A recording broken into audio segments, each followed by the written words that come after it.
That looks like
Let's see here. Let me see.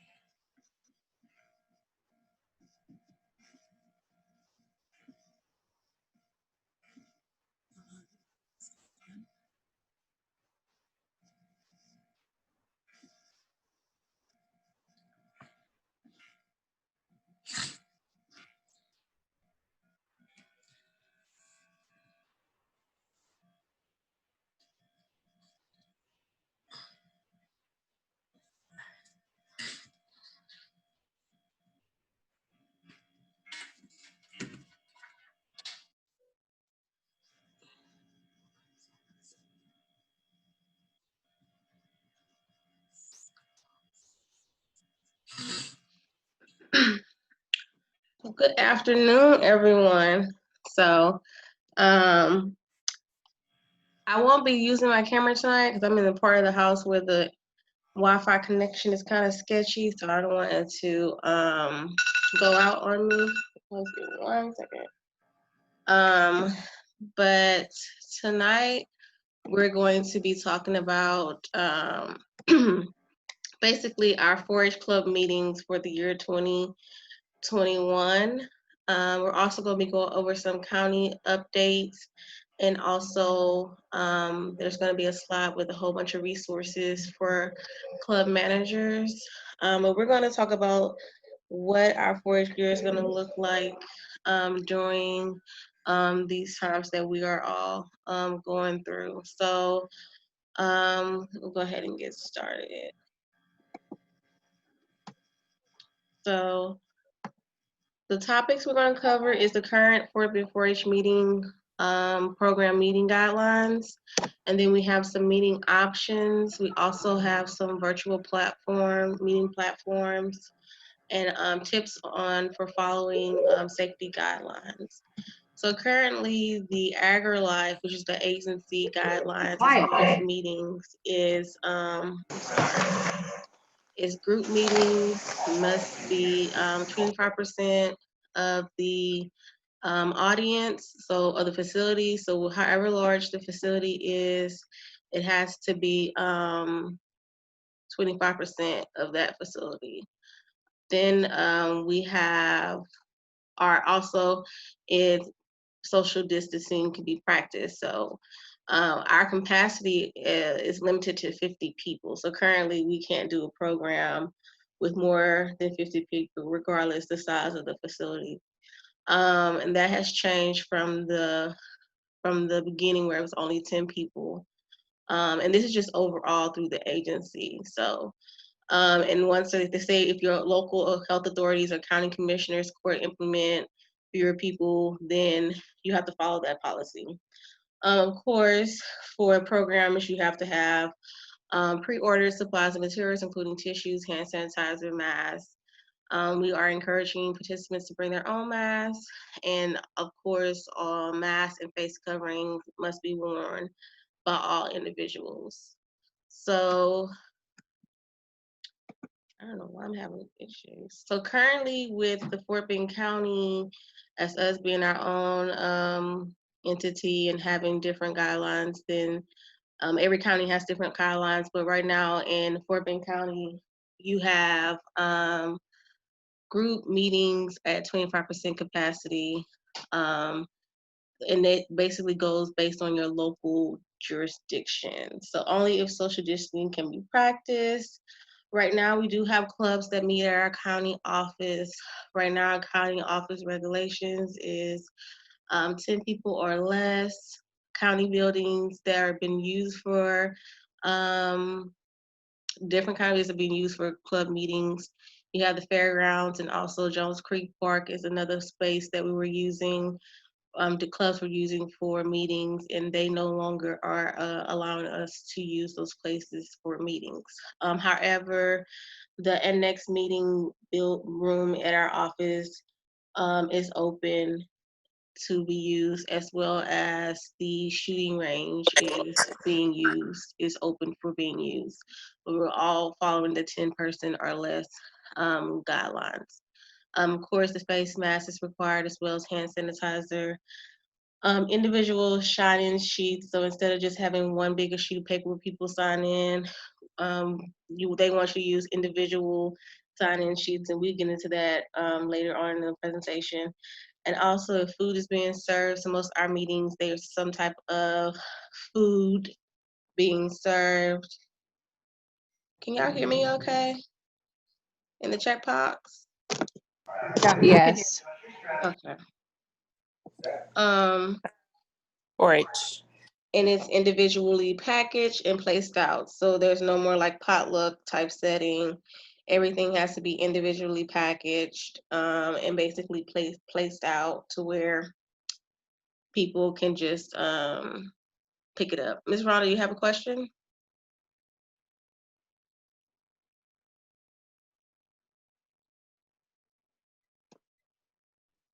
Let's see. Can you hear me better, Ms. Rhonda? Everybody else say they can hear. Yeah, I can hear you, Angela. Okay. Let me try to keep this chat box open while I am presenting. All right, so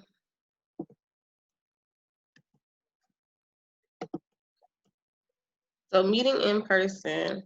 What are the options we have meeting in person? Oh, my slide is not acting right today. Okay, so I had two options, as you can tell. I had outdoors, and then I have the drive up. So outdoors is basically what it sounds like, basically finding a park or a meeting space outdoors where you can meet. Of course, they have to be 6 feet apart. They have to have their face masks on, but it is an option to meet in person through research and through different webinars we have listened to through medical research. Having the programs outdoors is better than having them indoors because of the circulation of the air. So we are recommending outdoor meetings.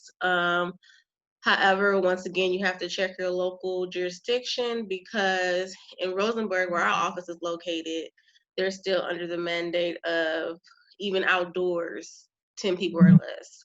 So it just depends on what local jurisdiction you have in your particular area and the number of people they're allowing to meet outdoors. That'll determine how many people you can have. I also have the option of it's another outdoor meeting, but more of a drive up tailgate type meeting. So find a parking lot, either open up the tailgate of your truck or have the hatchback open. Of course, that's everyone stays in their own vehicle vicinity, mask required, hand sanitation is required at all meetings because you're gonna have to sign in. But those are two options of meeting in person that we currently can participate in. And then you have, of course, the in-person meeting indoors being the 25% or 10 people or less. Oh, there we go. All right, so we, of course, recommend that virtual is best, is our first recommendation. But I do understand that in order to have a productive or interactive or to me, successful, it has that at some point you have to have, a social environment. So another option is meeting every other month in person. So doing a virtual meeting possibly for September, and then doing a in-person meeting in October, just to kind of limit exposure. But for our records, if you guys do decide to do an in-person meeting, we're just for our records, you'll fill out the program preparedness plan check sheet and basically turn one time and turn it into our office. So we'll have it just to know exactly what your in-person meeting is looking like, where it's being held, and that will be approved by our director.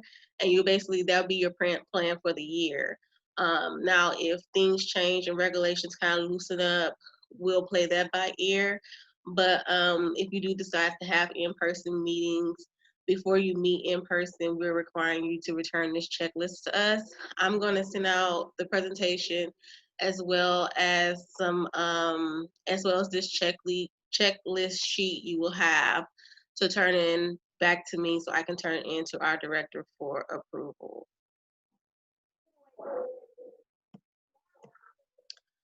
So let's go into virtual meetings. So please remember that on no virtual platforms 100% secure. So always use best practices. So never share username, passwords, or personal information over any platform. So when you're conducting your club meeting, be sure that the kids are not sharing personal information. You're not sharing personal information.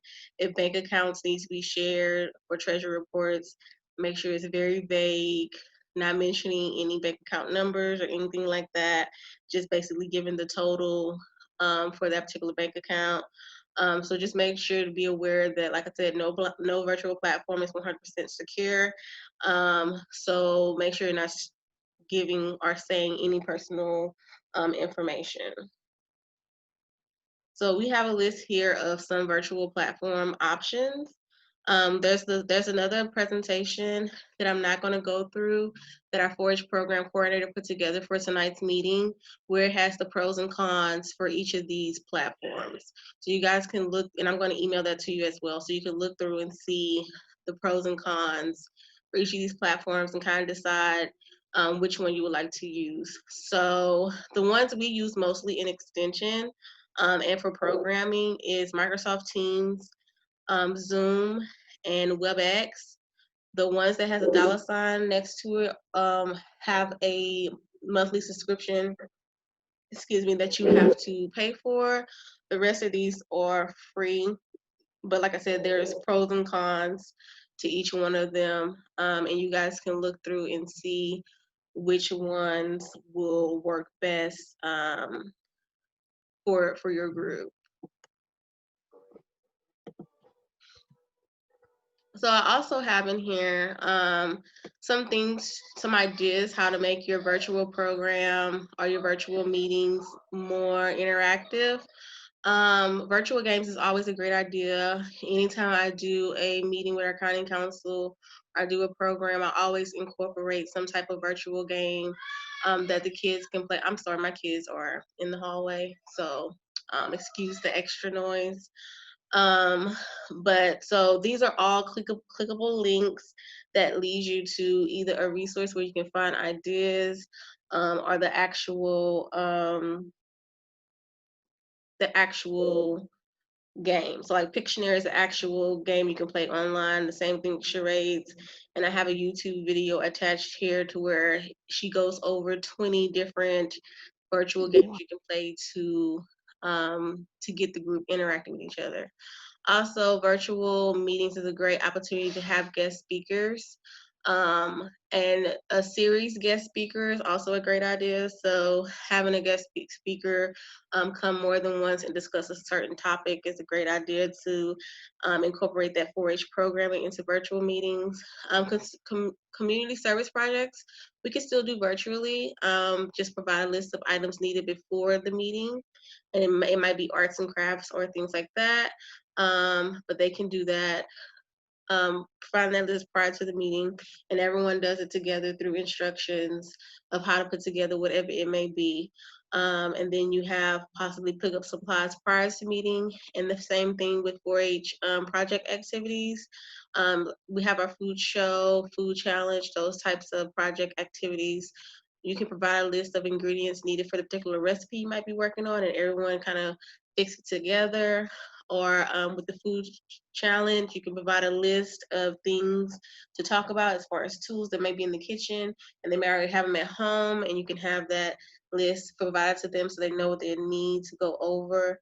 But these are just ways how you can host the meeting virtually and still kind of incorporate the 4-H program projects and also some fun, engaging games to get the kids excited.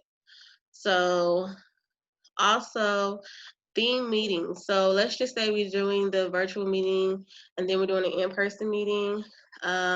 Those in theme meetings for the in-person meeting just makes it a little bit more fun. So for instance, if we do an in-person meeting in September, maybe in October we can do a costume in-person meeting or a crazy socks or crazy hat or a holiday meeting with ugly sweater, just to make it a little bit more exciting for the kids since they're not being able to meet in person on a regular basis. So having theme meetings is a great idea.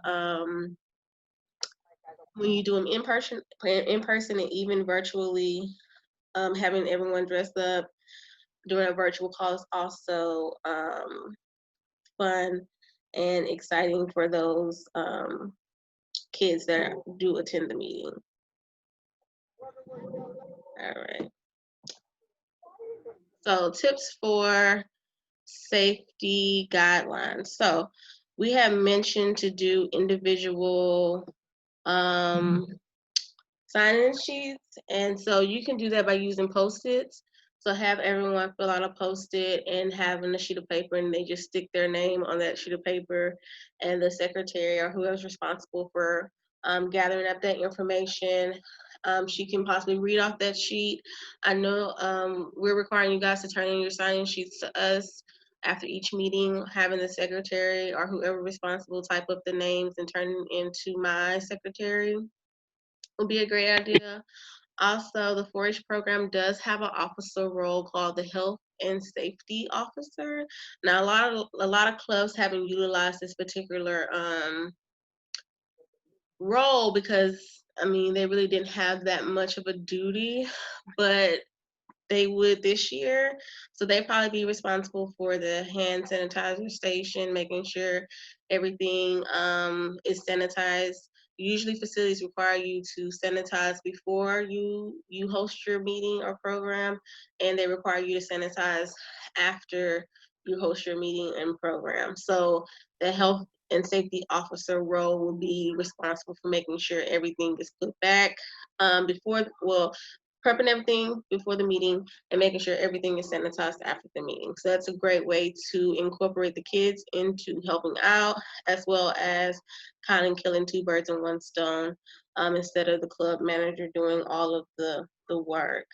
Also, with outdoor meetings, you can possibly use blankets. So in this picture, they just used markers. You can use hula hoops, but just things you can use to designate that space for those kids. So blanket for outdoor meeting is a good idea, just so the spacing can be designated for that particular group of people in their area.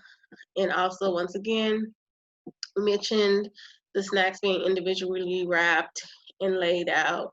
The drinks being laid out and not like in a ice chest where different people's hands have to go in to grab it. Just making sure everything is laid out, and just to basically lower the risk of cross contamination.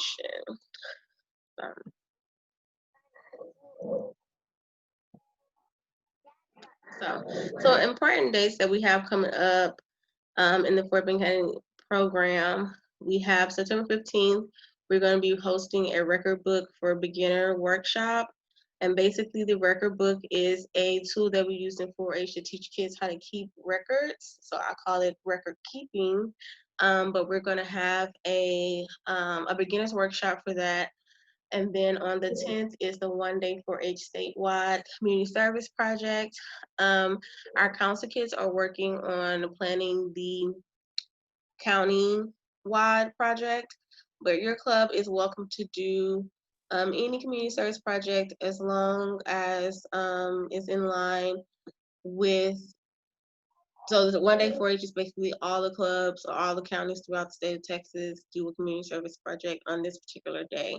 So your club is open to do whatever it wants, or it can work with us with our county, or they can participate in the county community service project.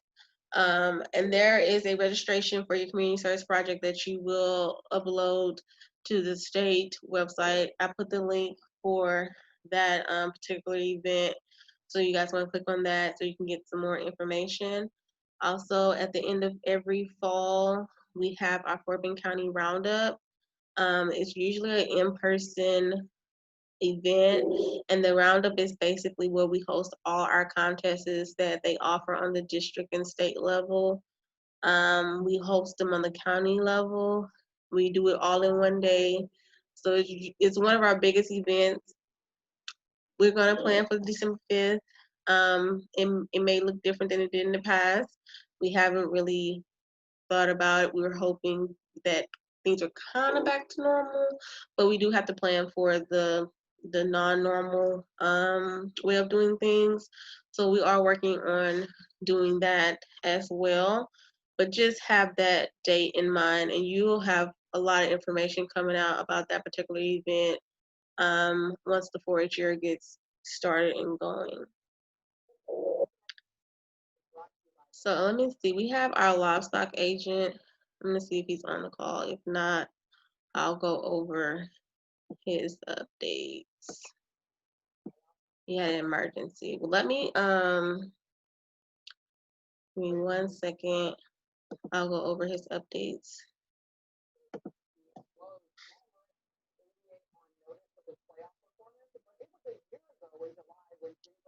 All right, so our livestock agent, Mr. Daniel Turner, has some important dates as well.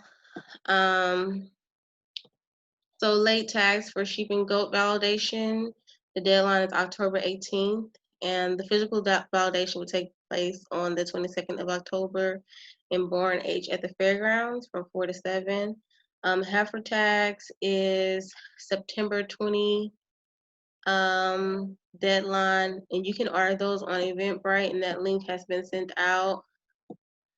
And the late tags is September 21st through October 18th, and those are mail-in only. So the late tags for sheep and goats are mail-in only as well. And the physical validation for those heifers are going to be October 20th, Born H at the Fort Bend County Fairground.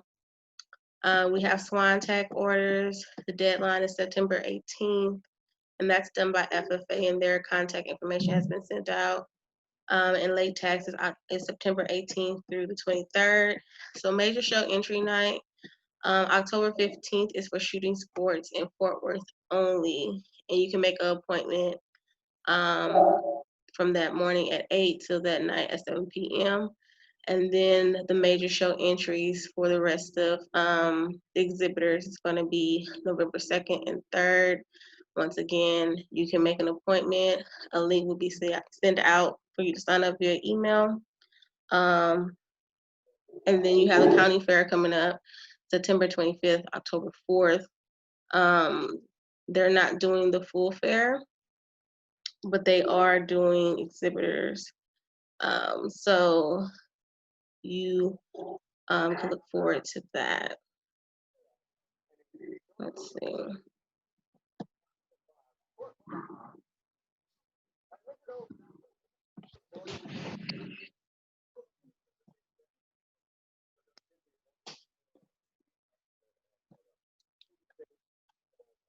All right, so we have club coordinator resources. I know we have a lot of new club managers on this particular call.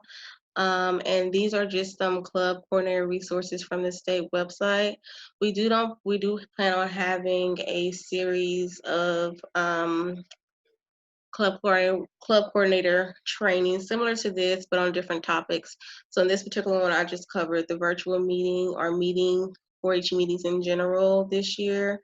But we have a series where we're going to cover financial management, volunteer management, project trainings and different things like that. So be on the lookout for those particular dates for those meetings. But this is just a list of different resources on our state website that you can look at to give you the basic information. We didn't really want to overwhelm you guys with too many things tonight regarding the different topics that we can go into when it comes to club coordinators. So do I have any questions regarding club meetings or anything else? If you want to, I prefer you to unmute your mic and ask me, but if you like to type it in the chat box, that's fine as well. I know this is completely off topic, but I cannot get in to manage my club at all with the new website. It keeps telling me that I don't have credentials or that my PIN isn't correct. Okay, so I would have to look into your profile and see, or either I have to assign you a club manager as a club manager of that particular club and provide you with a password. But if you contact Jennifer at our office, the secretary, she'll be Okay. able to help you with getting access to your club information for 4-H Connect. Now, I will tell you, the 4-H Connect system is, I'm sorry, I lost you for just a second. What was that? Jennifer can help me what now? she can help you get access to your club through 4-H Connect. Okay, yeah, because I can see it. I can see that I'm assigned as the person managing it. I just can't get into it. Okay, so I think you might need a new password to access that. But Okay. I will warn you, they didn't do a good, well, that's just my opinion. Don't tell nobody I said that. But I don't feel like they did a great job at rolling out the new system. There's a lot of options and functions that are not working properly. Okay. And are still not working properly, and it's September 1. So we're trying to figure it out. Even with the getting access to your club, it's still going to look a bit wonky compared to what it looked like with the old system. Okay. We're And then my second question, I know you covered a lot of stuff here, but a couple of the clubs I'm in, of course, the one I manage is all hands-on stuff. It's educational. It's not, we don't do a lot of the little projects like you had mentioned, you know, mhm. doing with clubs. And same with the robotics program. I mean, that's a lot of little pieces and a lot of sharing. I mean, do you have some kind of other ideas on how to help us with those projects, getting those rolled out for the kids? Because I mean, Yeah. both of our clubs are small. I'm not worried about the amount of people. I'm worried Mhm. about, you know, conveying the information. And these are both hands-on clubs where we're all touching and feeling and So with those particular clubs, we recommend that you, especially with robotics, anything that involves, you have to, of course, robotics, there's a lot of pieces and kids gonna be touching everything. So we're gonna recommend you wear gloves.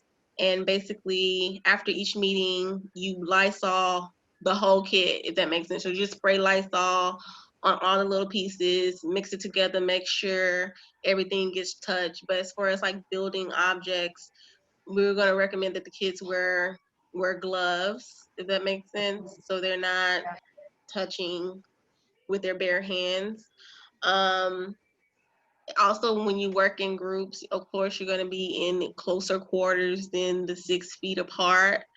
Um, that's a whole nother topic, but I'm also looking into stimulation, kind of like robotic stimulation programs you can do online. Once again, I know a lot of people are exhausted with the online aspect of doing stuff.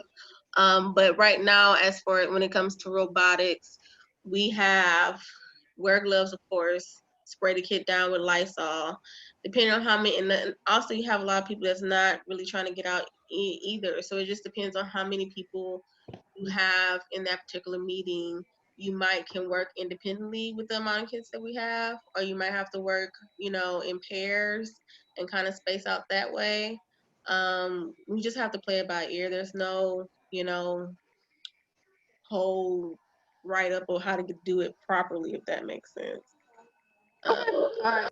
I was kind of going down that in my head, but I needed to hear you say that. yes, ma'am. Yes, ma'am. Cool. When will you be sending out this information so that we have it Tonight. So I already created the email with all the attachments. electronically? Yes, so I'll be sending it out tonight. As soon as I end Okay, the thank you so call. much. Yes, ma'am.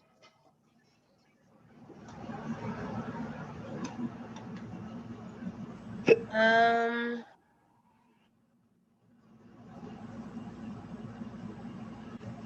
so as far as doing county transfers, um, It depends on who they sent the paperwork to. I haven't received any paperwork from anyone in particular from another county. So if they're interested in joining our particular, and I'm answering the question in the chat box, if they're interested in joining our particular, my county, I would have them send the paperwork directly to me so I can send it to whoever, the other county that's involved, because we are surrounded by there's Waller and there's Harris County. Um, so I would tell them to send it directly to me.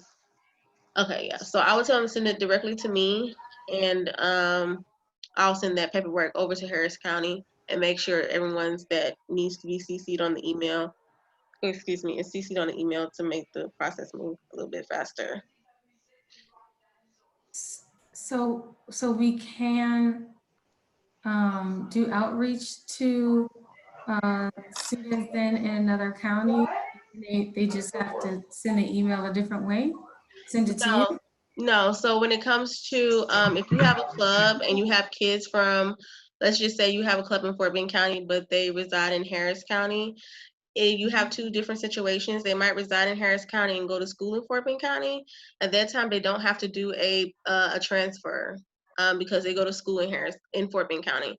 But if they live in Harris County, they go to school in Harris County, but it's closer for them to go to a club in Fort Bend County, that's when they have to complete a county transfer. And that's when you would contact our office and we would give you the paperwork that need to be filled out and make sure those the county extension agents are aware of the transfer as well as the district specialist. Okay. May I ask a question? If we use Zoom, is it do we just start our own Zoom or use another account, or is there a Zoom account with the county that we are added to? So currently we don't have a Zoom account. I have my own personal account that I have purchased in order to host meetings to have the security that we need, and they can last longer than the 40 minutes. I had club contact me and ask me, could they run a meeting through my particular account, because I do have that extra security because it's a licensed account. And you are able, I don't mind setting up a meeting through my account for your club to host a meeting. But we do have other volunteer groups and entities, just depending if you have the funding, they have purchased their own licensing with Zoom and host meetings that way. So it just depends on if you have the funding to buy your own license. If not, I don't mind using the account that I purchased in order to do meetings or sharing it with you guys. And if we have a sponsor or a group that wants to kind of affiliate it, we don't have to, do we have to fill out anything, or is it just okay to say that we're sponsored or supported by like an educational authority, like if a university program wants to support our group? So it just depends on what university program. I think you're with Prairie View A&M, and I was kind of saying that we're already partnered with them, so you wouldn't have to do a MOA. Oh, okay. You wouldn't have to, because Prairie View is already associated with our entity. But if it was another university like University of Houston or something like that, we would have to get a MOU or MOA signed by them, basically giving them permission to use giving them permission to use the Clover and and just making sure they agree with what we stand for, if that makes sense. Okay, so so I'll be able to use, so I can use our Zoom account. No problem. Oh, yes, ma'am. Yes, ma'am. Oh, okay. That's great. Okay. So I'm a new club coordinator, and I feel like I have a lot of questions. So I guess number one, I guess, is there a specific training just for the new club coordinators? So we do all those that slide with the resources. All those resources is for new club coordinators. So that's where we send basically new club coordinators. Actually, yesterday the district had a club officer training, club manager training as well, and I'm waiting on that recording as well to be sent, so I can send that to you guys as well. But that particular slide with all those that list of, it's like PowerPoints and different tips and tricks and things, is what we usually use for the new club coordinator training. But if we want to meet, like if you want me to meet individual and I can answer like all the questions, that's fine too. You would just meet up and we can discuss all the questions and make sure you guys are off to a great start. Hey, Angela, Rhonda's asking if you can email her the video of this meeting tonight because she still can't hear anything and she wanted Okay. to be able to listen to the meeting. Yeah, I'll definitely download the recording. I'll see if I can email it out. They're usually pretty large and won't let me email, but if not, I'll just post them to our YouTube page and send you guys the link. Okay, great. That'll be awesome. Thank you. You're welcome.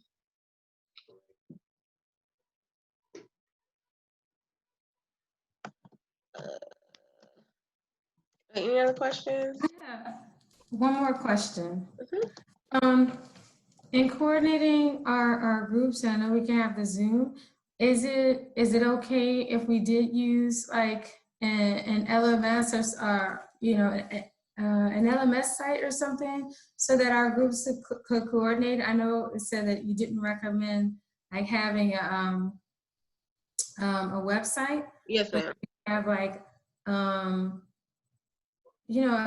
site or one of the other, like you can get a free Moodle page or whatever. Yeah, like I would recommend possibly like maybe a Google Classroom aspect. You can use a Google site too, but like something like private, because we don't want just anybody to have access to it. If that makes sense. So make sure whatever you are doing with those small groups to make sure it's either password protected or security protected. If you're using it to interact with the kids, now if you're using it to advertise just your 4-H club, it doesn't necessarily have to be password protected or like that. But I would recommend like Google Classroom, possibly a Google site. That should be fine. Okay, thank you. You're welcome.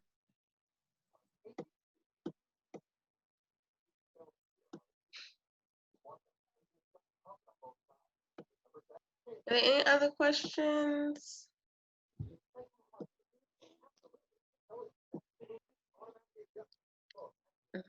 If not, I'm going to go ahead and end the meeting. Like I said, we're going to be hosting another workshop regarding other topics that club managers need to be aware of in the near future, probably next month sometime. So be on the lookout for that. Also make sure as a club coordinator that you are signed up in the 4-H Connect system as a adult volunteer, approved adult volunteer before you host any 4-H meetings, if that makes sense. One quick question. Uh-huh. How do you recommend us taking the sign-up sheets when we do have a meeting online? Should we just record the meeting or? So we usually go into the chat box. Mhm. Not the chat box, the participation tab at the top.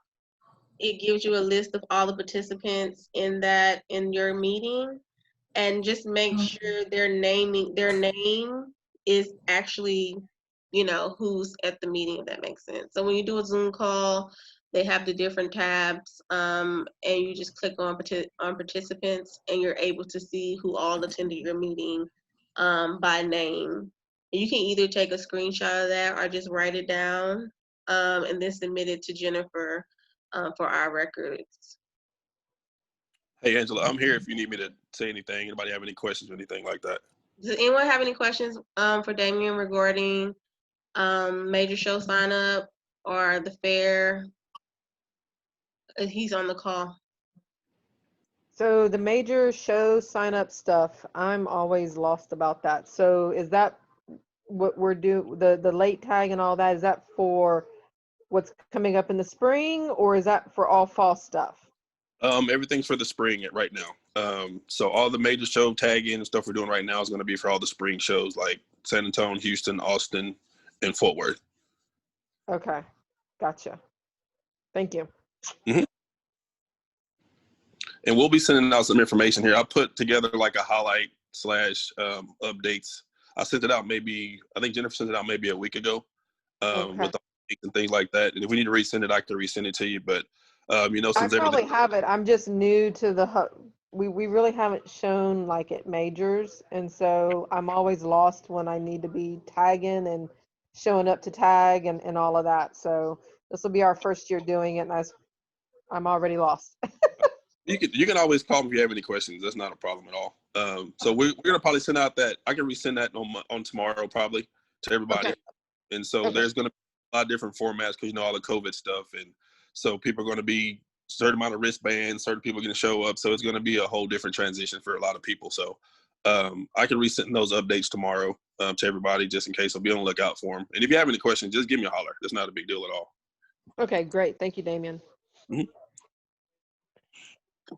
So before we leave, can you guys in the chat box type your club name so I can make note of what clubs are all being represented here on this call?